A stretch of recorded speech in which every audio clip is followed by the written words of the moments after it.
డబ్బు, ఆస్తులు, అది భూములు కావచ్చు, బంగారం కావచ్చు, లేకపోతే ఇంకా ఇతర రూపాల్లో ఏదో ఒక రూపంగా ఆస్తులను కూడబెట్టుకోవడం అనేది ఒక మనిషి ఆలోచన, సగటు మనిషి యొక్క ఆలోచన.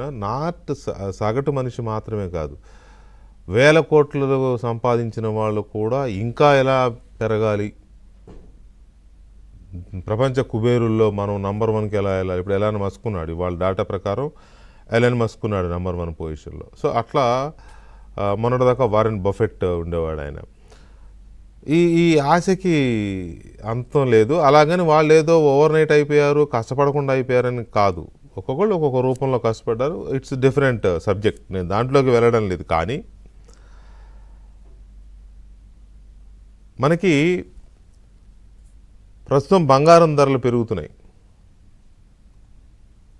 ఇవాళ లెక్క ప్రకారం 1,36,000 ఎంతో ఉంది 10 గ్రాములు 22 క్యారెట్స్.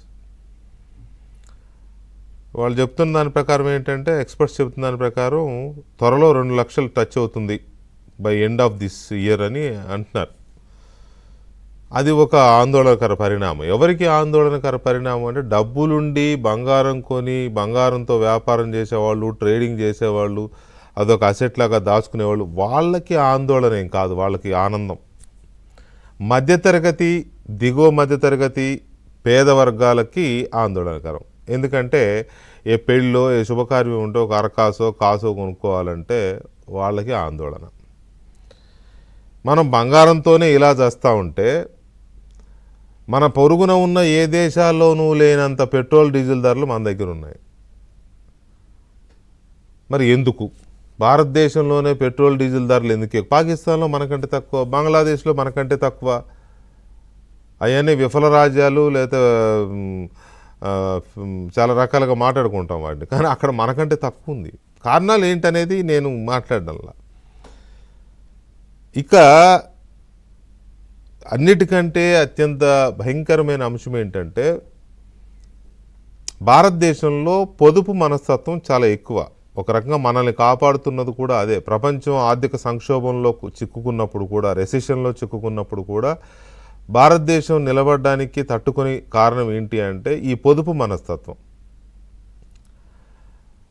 ఈ పొదుపు మనస్తత్వం మనం కాపాడుతోంది. కానీ అది కూడా ఇప్పుడు ప్రమాదంలో పడుతోందేమో అనిపిస్తోంది. ఇప్పుడు దాకా నేను చెప్పిన బంగారం, పెట్రోలియం, ఈ రేటుతో పాటు రియల్ ఎస్టేటు డమాలంది.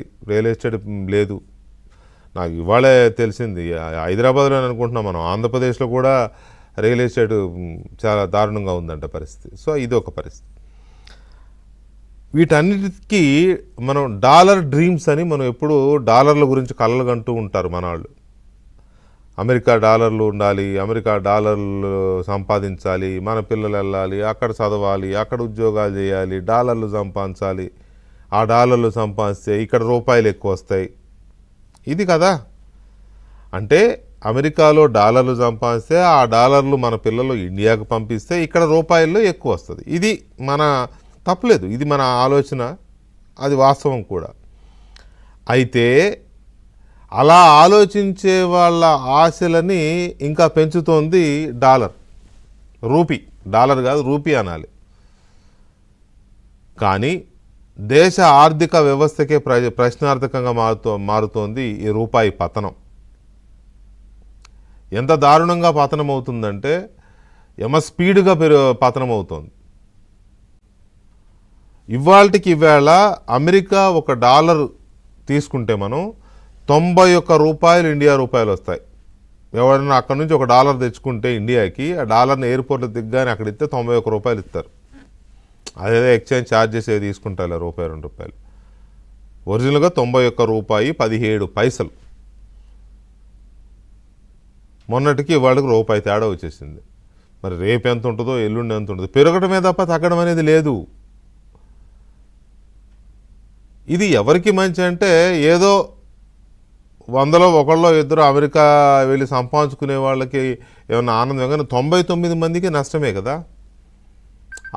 మన ఆర్థిక వ్యవస్థ సర్వనాశనం అవుతుంది కదా. ఇది ఎందుకు దీన్ని చేసుకోవట్లేకపోతుంది భారతదేశం కానీ, దేశ ప్రభుత్వం కానీ? ఎందుకని దీన్ని కంట్రోల్ చేయలేకపోతుంది? స్వాతంత్రం వచ్చినాటి పరిస్థితి ఏంటి, ఇవాళ పరిస్థితి ఏంటి? అత్యంత భయంకరంగా ఉంది. అది కూడా చెప్తాను నేను. ఈ గ్రాఫిక్ ప్లేట్ వేయండి. 1947లో స్వాతంత్రం వచ్చినప్పుడు డాలర్కి మన రూపాయి ₹3.30 ఉండేది. 1949లో ₹4.76 ఉండేది.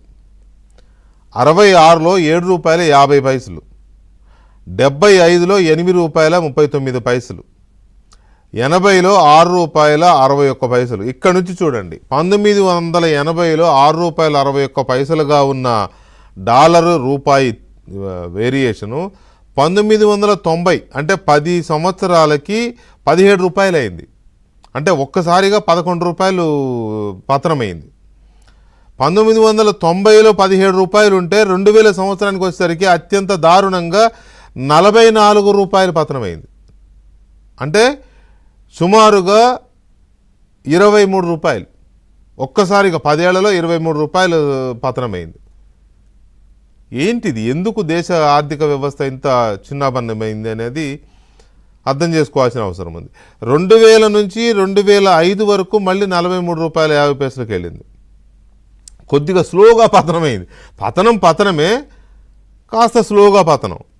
2006లో 46, 2007లో 49, 2008లో 43, 2009లో 48, 2010లో 46, 2011లో 44, 2012లో 53, 2013లో ₹54.78. నేను 2013 ఎండింగ్ దగ్గర ఎందుకు ఆపుతున్నానంటే, మన్మోహన్ సింగ్ ప్రధానిగా ఉన్న యూపీఏ ప్రభుత్వం దిగిపోయే నాటికి డాలర్తో రూపాయి మారకం విలువ ₹54.78. 1947లో ₹3.30 ఉంటే 2013కు వచ్చేసరికి ₹54కి దారుణంగా పతనమైంది. అంటే సుమారుగా ₹51. ఏది 47 నుంచి 2013 వరకు ఎన్ని సంవత్సరాలు మీరు లెక్కేసుకోవచ్చు. దాదాపుగా 60 సంవత్సరాల పైనే. 60 సంవత్సరాల్లో ₹51 మనం పతనమయ్యాం.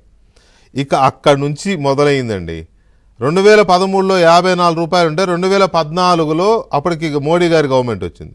2014లో ₹60 అయింది. అంటే ₹6 1 ఇయర్లో. 2015లో ₹66, మళ్ళీ ₹6 1 ఇయర్లో. 2016లో ₹67, ₹1 స్లోగా పతనం ఆగింది, కొంత కంట్రోల్ అయింది. 2017లో ₹64, 2018లో ₹70, ఇక్కడ మళ్ళీ ₹6కి జంప్ అయింది. 2019లో ₹72, 2020లో ₹74. ప్రేక్షకులు దయచేసి గమనించాలి, 2020లో అంటే 5 ఏళ్ల క్రితం ₹74 ఉందండి. 2021లో ₹75, 2022లో ₹81, మళ్ళీ ₹6.50 జంప్ ఇక్కడ. 2024లో ₹83, 2025 ఇవాళకి ₹91. అంటే 2024లో ₹83 ఉన్నది ఇవాళ ₹91కి వెళ్ళింది. అంటే ₹9, ₹8 చిల్లర, ₹9 పోని. 1 ఇయర్లో ₹9 పతనమైంది. ఇక్కడ ఒక్కసారి మీరు గమనిస్తే 2013లో ₹54 ఉన్నది ఇవాళ ₹91 ఉంది. అంటే ₹39, సుమారుగా ₹40 అండి. ఈ 12 ఏళ్ళు 13 ఏళ్లలో ₹40. వేరియేషన్స్ ఉన్నాయి. స్వాతంత్రం వచ్చిన దగ్గర నుంచి వేరియేషనే ఉంది. ఎక్కడా కూడా మన రూపాయి పుంజుకుని కనీసం డాలర్ని దాటడం అనేది కల్లా అది సాధ్యం కాదు. కానీ కనీసం ఎక్కడన్నా కొంచెం స్లో డౌన్ అయ్యి ఇదైతే స్ట్రాంగ్గా ఉంటేనే కదా మన ఆర్థిక వ్యవస్థ బలంగా ఉంది అని చెప్పుకోవడానికి. ఎవడో అమెరికా వెళ్ళాడు, వాడు $100 పట్టుకొచ్చాడు, అబ్బబ్బా పట్టుకురాగానే ఇక్కడ ₹100 పట్టుకొస్తే ఇక్కడ 900 వస్తున్నాయి, 9000 వస్తున్నాయి అని సంబరపడ్డం, సంకలు గుద్దుకోవడం కాదు. ఎవరో ఒకళ్ళు కాదు, ఈ దేశంలో ఉన్న జనాభా, ఈ దేశ ఆర్థిక వ్యవస్థ పటిష్టంగా ఉంది అనడానికి రూపీ స్టెబిలిటీ అవ్వాలి.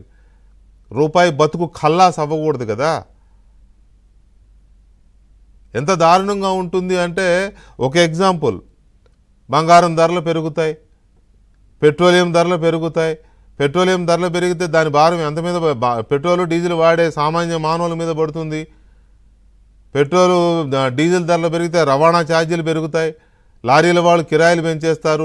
లారీల వారు కిరాయిలు పెంచేస్తే నిత్యావసర వస్తువులు, కూరగాయలు అన్నీ పెరిగిపోతాయి. ఇవి ఎవరు వాడేది? వీటికి ఎవరు బలయ్యేది అంటే మధ్యతరగతి, దిగువ మధ్యతరగతి, పేద వర్గాలు. మరి ఎందుకు డాలర్లు ఇదవుతున్నాయంటే బాగా డబ్బులు ఉన్నవాళ్ళు డాలర్లు కొనుక్కుంటున్నారు, దాచిపెట్టుకుంటున్నారు. ఎందుకంటే రేపు ఎప్పుడైనా అవసరం అయితే రూపాయి కంటే వాళ్ళకి డాలర్ ఉపయోగపడుతుంది. చెప్పమని చెక్ చేయొచ్చు. అమెరికా ఏ దేశమైనా వెళ్ళొచ్చు డాలర్ ఉంటే. లేకపోతే బంగారం ఉన్నవాళ్ళు బంగారం తీసేసి డాలర్లు కొనిపెట్టుకుంటున్నారు. బంగారం వ్యాపారులు డాలర్లు కొనిపెట్టుకుంటున్నారు. పెట్రోలియం వ్యాపారులు డాలర్లు, పెట్రోల్ కంపెనీలు, మన పెట్రోలియం కంపెనీలు డాలర్లు కొనిపెట్టుకుంటున్నాయి. Bharat petroleum, Indian oil, HP, వీళ్ళు డాలర్లు కొనిపెట్టుకుంటున్నారంట స్టాక్స్. సొమ్ము ఒకటిది, సోకు ఒకటిది. వివిధ దేశాల్లో మనకిప్పుడు అంతర్జాతీయంగా బ్యారెల్ పెట్రోల్ ధర చాలా తక్కువ ఉంది. కానీ ఆ సబ్సిడీ మనకు రావట్లేదు. ఆ తగ్గుదల మనకు ఎందుకు రావట్లేదు? మనం ఎందుకు 105 రూపాయలు 110 రూపాయలు పెట్టి పెట్రోల్ కొంటున్నాం, 100 రూపాయలు పెట్టి డీజిల్ కొంటున్నాం? అంటే ఆ బ్యారెల్ తగ్గుదల రేటు అది కంపెనీలు ఉంచుకుంటున్నాయి కానీ వినియోగదారుడికి ఇవ్వట్లా. ఇలాంటి వేరియేషన్స్ చాలా ఉన్న నేపథ్యంలో ఈ డాలర్ పరిస్థితి ఎందుకు ఇలా ఉంది, డాలర్ ఎందుకు పడిపోయింది, వీటికి తోడు ఇవాళ స్టాక్ మార్కెట్లు చాలా దారుణంగా పడిపోయినాయి. స్టాక్ మార్కెట్ సెన్సెక్స్ 533 పాయింట్లు పడిపోయింది. నిఫ్టీ 167 పాయింట్లు పడిపోయింది. స్టాక్ మార్కెట్ 533 పాయింట్లు పడిపోయింది అంటే సెన్సెక్స్, దీని ఇంపాక్ట్ మొత్తం వ్యవస్థ మీద పడి ఉంటుంది. కోట్లాది మంది షేర్ హోల్డర్స్ దెబ్బతినే ప్రమాదం ఉంది. ఎందుకు ఈ రకమైన పరిస్థితి వచ్చింది? రూపాయి మార్గం ఇలా పతనం అవ్వబట్టే స్టాక్ మార్కెట్ ఇంపాక్ట్ అయింది. మై ఎండ్ ఆఫ్ ది నా క్వశ్చన్ ఏంటంటే, ఈ రాత్రికి మనం శరవేగంగా పరిగెడుతున్నాం, విశ్వగురు అవుతాం. I trust my government, I trust my nation, my central government, I trust my prime minister. కానీ మనం చాలా వేగంగా పరుగులు పెడుతున్నాం, చాలా బలపడుతున్నాం. అతి త్వరలోనే మన చంద్రబాబు నాయుడు గారు కూడా చెప్తున్నారు, అతి త్వరలో మన ప్రపంచంలో 3వ అతిపెద్ద ఆర్థిక శక్తిగా ఎదుగుతాం, $11 ట్రిలియన్ ఆర్థిక శక్తిగా అవతరించబోతున్నాం. ఏది ఇదా? అతి త్వరలో సెంచరీ కొట్టబోతోంది రూపీ డాలర్తో పోల్చుకున్నప్పుడు. రూపీ ఇంత దారుణంగా పతనం అవుతున్నప్పుడు మీరు ప్రపంచంలో 3వ అతిపెద్ద ఆర్థిక వ్యవస్థగా ఎలా రూపొందుతారు? $11 ట్రిలియన్ ఆర్థిక వ్యవస్థగా ఎలా తయారవుతారు? ఆన్సర్ లేదు. ఎవరు చెప్పాలి ఆన్సర్? దీనికి చెప్పగలరు కానీ చెప్పరు. దీన్ని స్థిరపరచలేరా, రూపీని స్థిరీకరించలేరా అంటే చేయగలరు కానీ చేయరు. అదేమి సీక్రెటో అర్థం కాదు ఎవరికి. ఇందులో అతిపెద్ద లాజిక్ ఏంటంటే, నాకు అర్థం కాని లాజిక్, మరి అది of course I'm not an economist, కానీ కొంతమంది ఎకనమిస్టులు ఈ వారం రోజులుగా మాట్లాడుతున్నది ఏంటంటే, రూపాయి విలువ పతనం అవ్వడం కూడా మన దేశ ఆర్థిక వ్యవస్థకు మంచిదే అని చెప్తున్నారు. అది ఎలాగో నాకైతే తెలియదు. అది చెప్పే కొంతమంది ఆర్థికవేత్తలు ఇప్పుడు మన డిబేట్లో ఉంటారు. చిన్న బ్రేక్ తర్వాత అది కూడా చూద్దాం.